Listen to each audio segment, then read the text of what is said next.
The Raptors start off their 2020-2021 NBA season tonight against the New Orleans Pelicans. And with a lot of doubters yet again this year, what can we expect the Raptors to produce over the course of this season? Let's get into it.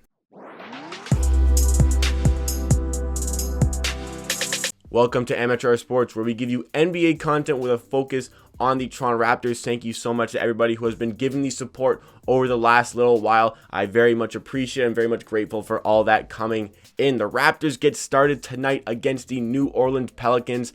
I am so excited for the season to get going. I think there's a lot of exciting pieces on this team, and I'm excited to see what the Raptors can achieve with all these doubters yet again. If it is your first time here with me today and you like what you see, you want more of myself talking about the Toronto Raptors in videos just like this, make sure you hit that subscribe button down below and show your support and join the movement of the channel. There are big things on the way, especially with the NBA season getting started last night, but the Raptors getting started tonight again against the Pelicans. And I'm anticipating a great game here. The Pelicans look to be a much stronger team than they were last year. They did lose Drew Holiday, but they added Eric Bledsoe, Steven Adams onto a team that was already quite talented, with Zion Williamson looking like he's fully healthy, Brandon Ingram coming off a most improved player. The Raptors gonna have a tough game. Let's see how they can compete with a big team. The Raptors, in their last preseason game, they had their struggle against Miami with kind of size, getting to the rim, and playing a very big team here in the Pelicans. Maybe the Raptors can use their pace and space against them to really thrive in transition, thrive off turnovers. I think that's what's going to be key for the Raptors tonight. But the season as a whole, the Raptors, again, are being doubted. A lot of people having them as a very low seed in the East. This coming off the Raptors being the 2 seed in the East, the second best record in the entire NBA. Yes, they lost Marc Gasol and Serge Ibaka, but they really lose anything else? Not really. Not really. The main core of this team is still in place. And I think that the Raptors' depth got even better over the course of the offseason as well. Also, adding in a guy like Malachi Flynn in the draft, I think this Raptors team is either just as talented as last year, if not better, because I think that there's a lot of pieces on this team who are going to develop and push on even further this year. The likes of Fred VanVleet, who has just taken a big jump every season in his career so far, just signed his contract. Can we expect another jump to come from Fred VanVleet? I think so. Kyle Lowry last season, he ended off the season so well, was dominant in the playoffs, was great in the playoffs. Can he bring that into the regular season and once again be an all-star, be even better than he was last season? I think absolutely. OG Anunoby, fresh off the 4-year, $72 million contract, he's going to be hungry to improve. So a lot of these core pieces, we only lost the bigs, but we replaced them with, adequate signings in Aaron Baines, I think, and Chris Boucher also getting minutes there. Alex Len in there as a kind of a third choice center in order to bring in a bit of size. But still, obviously losing Serge Ibaka for his scoring down low, bit of a problem. I think Aaron Baines can clean up a little bit on the defensive end. Won't quite be there offensively, but I think Chris Boucher can pick up a lot of the pieces offensively. So we regressed in terms of our center position, but every other position, we're still good. We still got our guys. We still got Fred, Kyle, OG, Siakam. We added in some bench depth. We added in DeAndre Bembry. Matt Thomas looks like he's taking on a bigger role this season. Terrence Davis looks like he's going to improve again. This team is still the real deal. And every year, it's the same narrative, the same story. The Raptors are going to be a low playoff seed, at best. The Raptors don't have the superstars to really challenge and contend in the East. Yet, every year, the Raptors come out and show that, good coaching, and show that having this tight unit of players who play together so well, this tight unit of players can really express themselves. They show that this team can compete, and I expect that to happen again this season. Last year, the narrative was Kawhi Leonard was gone, so the Raptors were gonna be awful. They were gonna be one of the lowest playoff seeds in the East, and maybe even missed the playoffs. And then they came second in the NBA in terms of their win-loss. Obviously, playoffs didn't go quite as planned, losing in Game 7 of the second round. But regular season, you look at the way they overachieved. Every year they overachieve. And I'm telling you, the Raptors, they're still here. This team did not go anywhere. Will they reach the heights that they did last season? Was like a 7.36 win percentage? Maybe. honestly, it's not out of the question. With the guys and the talent that is on their team, it is completely not out of the question. I think that realistically, we're looking at in the 72-game season, I think that, the last 3 seasons, the Raptors have been above 700 in terms of their win percentage, and I think that they're going to be right around that mark again. I think we're looking at about 50 wins for the Toronto Raptors this season. That would put them at right about the 700 win percentage.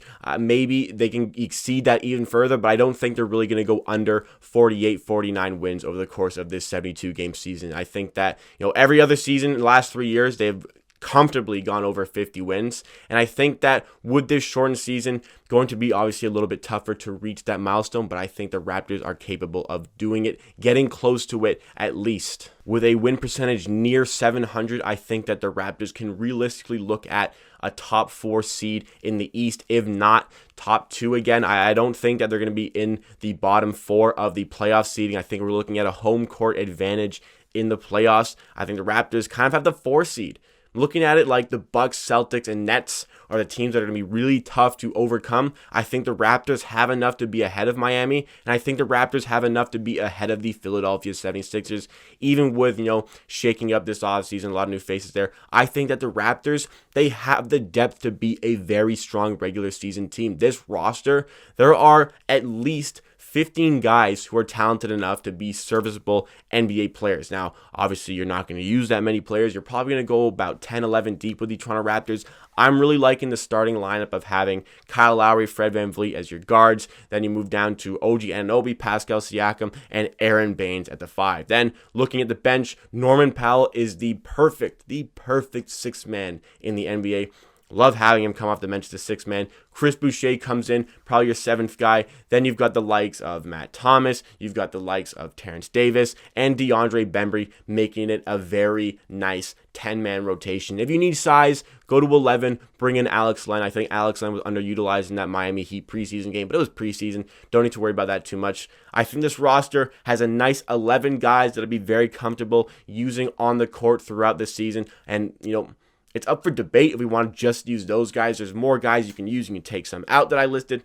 There are so many talented players on this roster. I'd like to see Paul Watson to get involved. Obviously, if you watch the channel, I like that guy. So hopefully he gets some minutes, but I think this realistically looks like the 10-man rotation or 11-man rotation, adding in Alex Len. I talked about yesterday about how I wanted to talk about Pascal Siakam in today's video, but I decided, I was thinking overnight about the Raptors, just how amped up I am for this season. I wanted to talk about the prospects of what the Raptors can achieve this season rather than just focus on Pascal Siakam. I think the Pascal Siakam video will come at some point in the next week or so, but today really wanted to focus on how the Raptors are going to do over the course of this season. Now, we saw last night the Brooklyn Nets look a little bit scary. The chemistry on that team looks fantastic. I think the Golden State Warriors are going to be a pretty good team in the NBA this year, so the Brooklyn Nets really blowing them out, really made a statement. I think KD looks unguardable again. Kyrie looks good. That's going to be a problem in the East if the chemistry can maintain itself. If the chemistry doesn't maintain itself, the Raptors, I think, have enough to surpass them in a regular season, surpass them in the standing, especially if injuries come into play. I think the Raptors are best equipped to manage those injuries in this condensed schedule because of the restrictions going on in the NBA. If players are missing, if there are injuries, the Raptors have the best depth to cope with all those missing players, and that is why I think they're going to be very strong in the regular season. Not having home court shouldn't be a huge deal. Obviously, it will affect the Raptors a little bit because it's arguable they have the best home court advantage in the entire NBA. Does any crowd hype up the team like the Toronto Raptors crowd does? I don't think so. You'd have to really convince me otherwise, because I believe it is the Toronto Raptors' best home court advantage. So that's going to be a problem, but no team really has their home court advantage. The Raptors, who are usually dominant at home, they're going to struggle a little bit not having that crowd behind them, especially, I think, in the playoffs. Boston Celtics Game 7, I don't think the Raptors lose that game with the Toronto crowd behind their backs. But alas, they didn't have the Toronto Raptors crowd and they lost the game, so we have to adapt to that situation. I think the Raptors will lose a little bit of wins because of not having that crowd behind them, but at the end of the day, really, there is no home court advantage in the entire NBA. Nobody has a crowd right now, so The Raptors, who really thrived off that crowd, they're going to have to adjust to not being able to get that crowd to amp them up, to really get them in the game sometimes when they're struggling. The Raptors are going to have to rely on themselves to do that in certain situations. I think they are capable of doing that, though. Most top NBA analysts would have the Raptors sitting about the 6 or 7 seed in the East. I just don't see it. I don't see it every year. It's the same story. It's the same narrative. And the Raptors prove that they belong with the best in the East, the best in the NBA. I mean, top 2 in the entire NBA in terms of win-loss last year. That is no small feat. I mean, they were above the Los Angeles Lakers. And I know the Lakers care way more about the Larry O'Brien, but still showing out in the regular season, the Raptors could have done better in the playoffs. Now, this season, if we get to the playoffs, if we can shorten up the rotation, it's going to rely heavily on Pascal Siakam showing up this season. I know he is capable of doing that.